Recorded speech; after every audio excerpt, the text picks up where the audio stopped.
Welcome to the fourth episode of Visual Language and Grammar.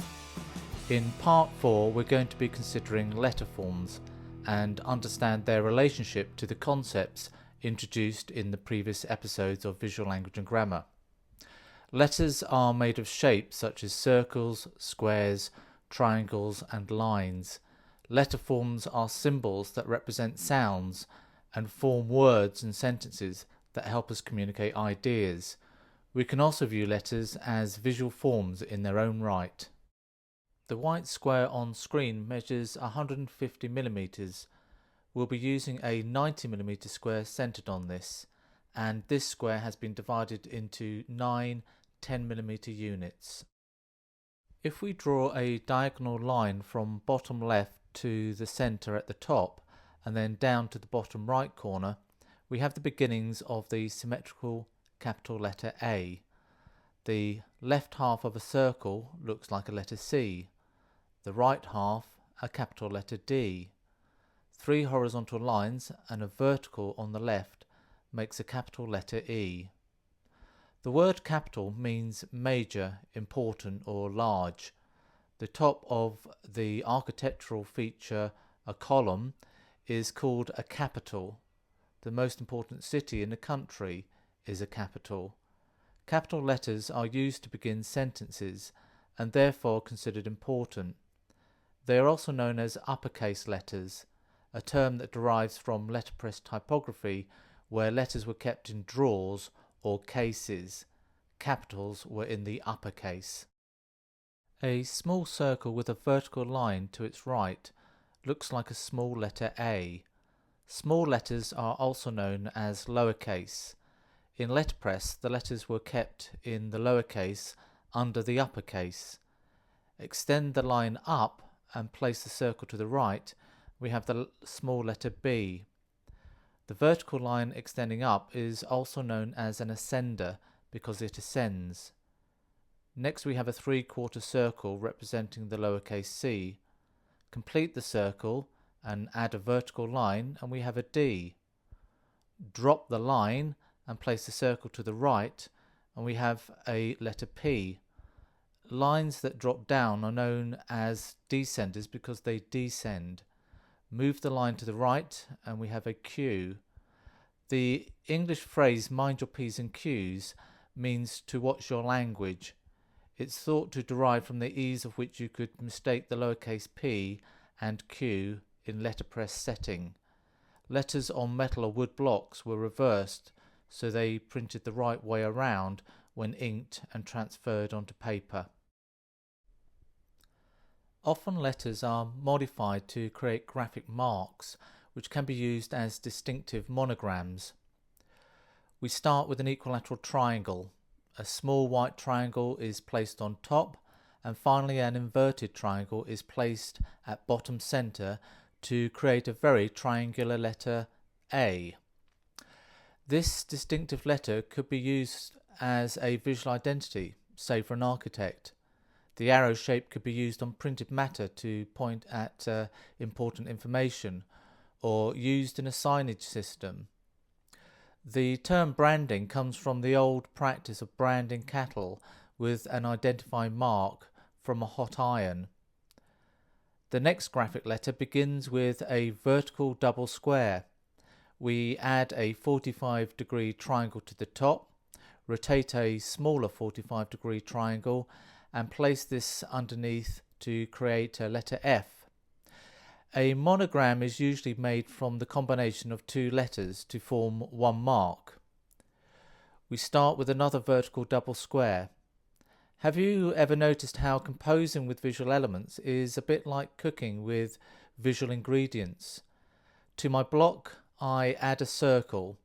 Then to the mix, I add a white horizontal bar. A vertical line is then drawn down. Hey, it's TP!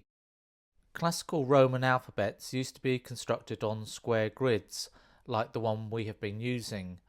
Geoffrey Torrey, a French scholar living in Paris during the 1500s, was well known for his constructed initial letters. More recently, David Lance Goines produced a very nice book on the constructed Roman alphabet. We start with a 90mm circle. Then a 60mm circle is drawn and placed 5mm up on the centre. Another 60mm circle is drawn above, 5mm down from the top. The two 60mm circles bisect each other and create an intersection point. I've drawn a horizontal blue line through the points to clarify this. This intersection has a very nice term. It's known as a vesica piscis and is a principle of sacred geometry. Hey dude, that's like a heavy metal band, and like their latest album, Sacred Geometry. Well, I guess you could see it that way, but there'll be no more making the signs of the horns in this class. Moving on. We draw a 120mm circle centred on the left intersection point, or vesica piscis. Thank you. Enough. Then we draw a 120mm circle centred on the right intersection point. As you can see from the shading, the capital letter O has emerged. If we remove the circular construction lines, it becomes clearer. And then the grid disappears. Voila! A beautiful letter O for your delectation.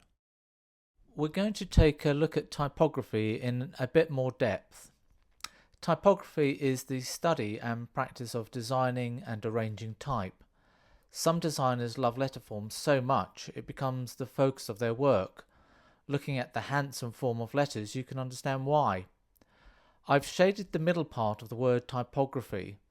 The top of the shaded area is called the X height and represents the height of a lowercase x.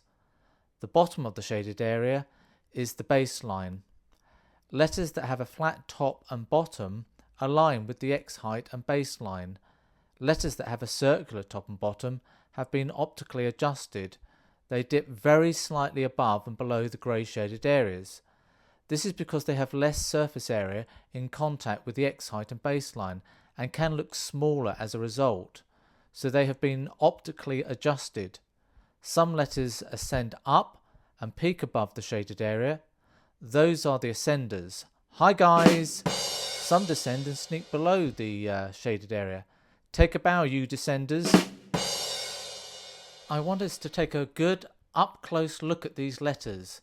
I want us to become aware of their individual qualities. First, the capital letter T. What makes it a T? A top horizontal stroke and a central vertical stroke. I call this quality the T-ness of T. Next up, the letter Y. All angles and curves. The Y-ness of Y. Ah, the beautiful letter P. A strong vertical backbone and, if you don't mind me saying, a portly tummy. Oh, or is it pregnant? The penis of P. What? Guys? I know, it can seem funny, but you've got to get passionate about type to really love it.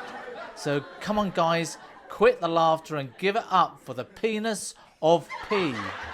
Yeah, woo! Sheesh, you guys crack me up. The circularity of O, the O-ness of O, the genus of G, genius, the R-ness of R, the A-ness of A. Oh, come on guys, give it up. You really do have to look at the A-ness of A to appreciate its qualities. Oh no, here we go again. Yes, the penis of P. Hilarious. The H-ness of H. And finally, the Y-ness of Y. Why? Just because, alright? And finally, a composition using the various qualities of the letter T. I'm using size, weight and position to create this composition. The different weight of the T's creates a gradation effect. The contrast in size creates drama and a sense of space and distance. The parts of the letters that touch the edges of the square creates visual tension. But that's enough of me hogging all the fun. Why not try some of the exercises I've shown? Bye! Penis of P? Anus of A? Sheesh, I don't get it.